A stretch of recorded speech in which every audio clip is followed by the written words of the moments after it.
Baik, kali ini saya akan membahas tentang materi yang mungkin sedikit berbahaya, begitu ya, tentang ciri-ciri orang sesat.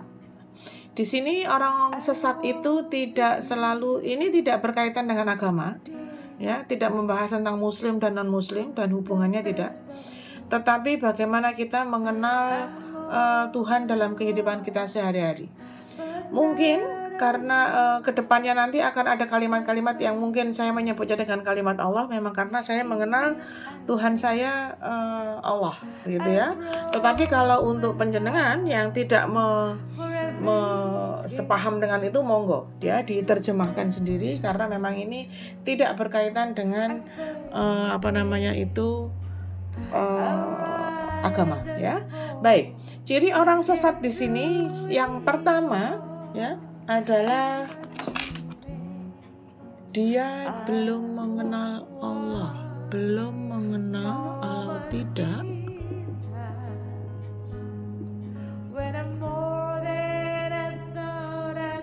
mengenal Tuhan. Dalam hal ini, mengenal Tuhan itu tidak hanya bahwa Tuhan itu ada, gitu. Mengenali namanya saja, dia tidak punya konsepnya. Ya. Dalam hal ini banyak sekali orang-orang yang merasa bahwa hidupnya, saya ngomong orang ini bukan hanya di Indonesia ya, dimanapun tempatnya gitu, dimana bahwa kita ini ya sudah begini, ini sudah kita lahir itu ya sudah begini, dan tidak ada konsep ketuhanan dalam pikirannya. Kalau dia tidak mengenal konsep ketuhanan, maka pada satu sisi dia juga tidak mengenali bagaimana Allah itu, Tuhan itu berkehendak dalam kehidupannya. Ketika seseorang tidak mengenal Tuhan atau belum sempurna dalam mengenali Tuhannya, maka dia pasti belum mengenali dirinya. Karena nggak mungkin ada satupun hal di dunia ini yang tidak berkaitan dengan Tuhan, gitu loh. Jantungmu itu bisa bekerja seperti itu tanpa engkau order, tanpa engkau berikan hadiah. Itu bukan tanpa sebab itu. Bukan nggak ada yang membuat dia berdetak terus tuh. Pasti ada yang memberikan job desk kepada jantung supaya dia berdetak sempurna, mulai dari jam 00 sampai jam 00 lagi gitu. Pasti ada yang membuat ginjalmu itu mampu menyaring darah sehingga dia bisa mengalirkan darah ke seluruh tubuh melalui jantung, bekerja sama dengan paru-paru untuk mengalirkan oksigen ke seluruh tubuh, ke otak dan segala. Pasti ada yang order tuh. Nggak mungkin dia bekerja sendiri. Lewang Anda aja kerja juga ada yang order kok. Ketika dia tidak mampu mencari titik sambung benang merah dari itu semua, maka dia termasuk orang yang sesat. Karena pada satu sisi dia tidak mengenali bagaimana Tuhan, bagaimana Allah bekerja dalam tubuhnya. Tubuhnya saja dia nggak mampu kenali. Ya wis, aku udah begini ini. Dan biasanya orang yang ada dalam posisi ini, hawa nafsunya masih sangat luar biasa.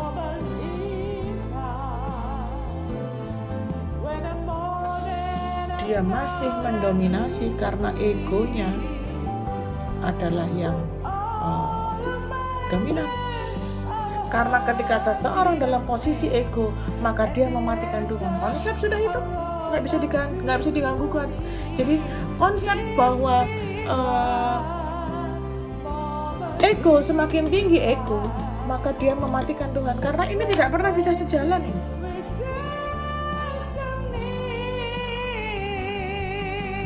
Kalau engkau sudah mengenali Tuhanmu, maka engkau tidak memiliki lagi ego dalam hidupmu. Apakah ego nggak penting-penting banget, Bun? Nggak boleh, Bun. Boleh. Tapi engkau tahu kapan harus memainkan ego itu. Kapan engkau harus menekan ego dan lebih memunculkan Tuhan dalam hidupmu. Ini nggak semua orang mampu paham. Dan yang kedua adalah cinta dunia. Jangan artikan cinta dunia ini selalu kaitannya dengan materi saja.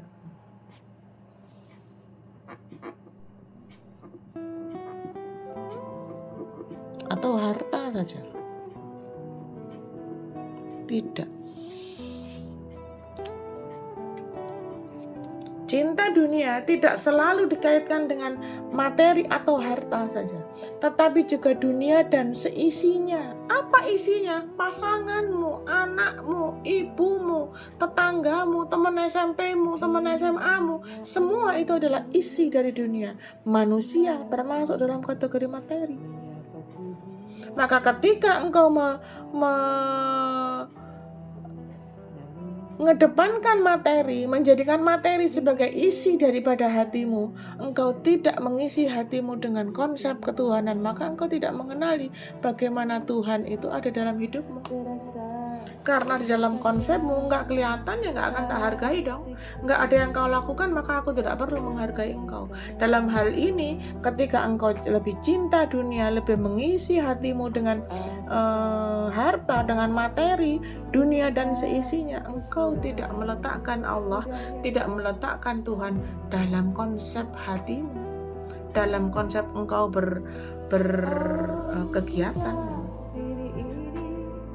Maka jangan harap Allah akan kemudian meluangkan atau melayakkan engkau untuk mendapatkan dunia, karena kamu konsepnya sudah dunia doang.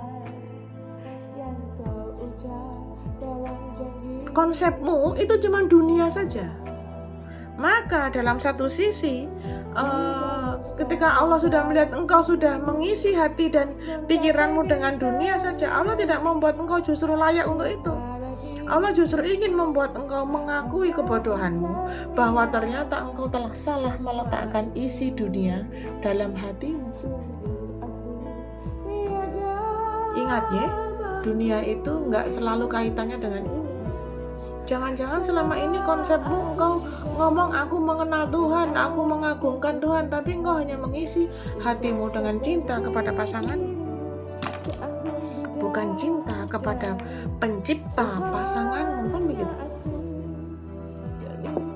Maka sekarang kita beralih kepada yang tiga, menghalangi orang lain.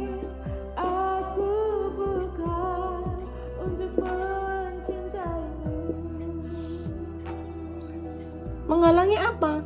Dari mengenal Allah atau Tuhan, ya. Menghalangi orang lain untuk bisa mengenal Tuhannya, untuk kemudian membenci orang lain atau mencela orang lain yang sedang berusaha mengenali Tuhan dalam kehidupannya, termasuk orang sesat juga.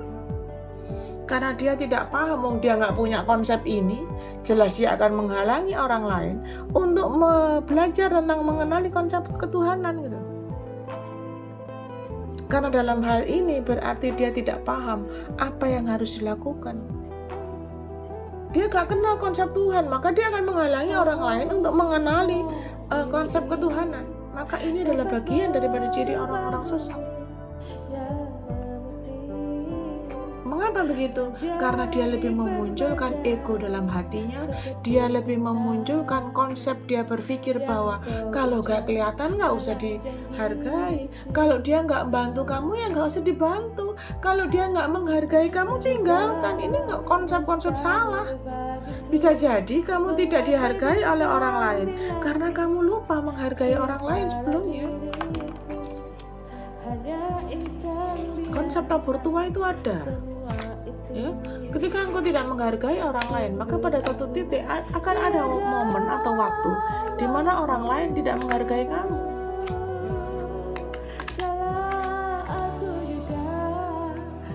Jadi, supaya bagaimana? Supaya kita tidak tergolong dari orang-orang yang seperti ini, maka kenali dulu bagaimana engkau pikir saat ini, bagaimana engkau merasa saat ini. Cek dulu, cek. Engkau engkau berpikir seperti apa, engkau merasa seperti apa, engkau bagaimana konsep berpikir, cek dulu, muhasabah dulu, introspeksi dulu. Karena orang-orang yang bisa berintrospeksi terhadap apa yang sudah dia lakukan sehari-hari adalah orang yang mampu melihat kebenaran pada sisi orang lain. Ya. Kita akan bahas konsep ini lebih lanjut pada video-video berikutnya ya, karena selalu ini keterkaitan seperti ini yang harus kita pahamkan ya. Baik, semoga manfaat. Kita beralih kepada video selanjutnya. Nantikan di part 2. Jangan lupa like and comment and subscribe channel ini supaya saya tetap bisa semangat, karena ternyata permintaan saya untuk membuat video-video di YouTube cukup tinggi ya. Semoga manfaat dan nantikan video-video saya selanjutnya ya. Marang, matur nuwun.